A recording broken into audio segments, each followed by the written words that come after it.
Shiboda mare, otu ke sodare, faru pareda irra, incha daya sabra, faru pareda irra, incha daya sabra.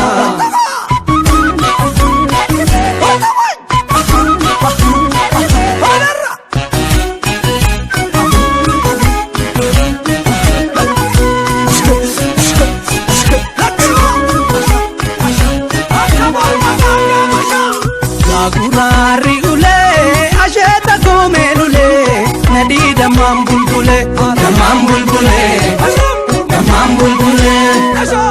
ya farasoti yo, jalal genya do, nura garabule,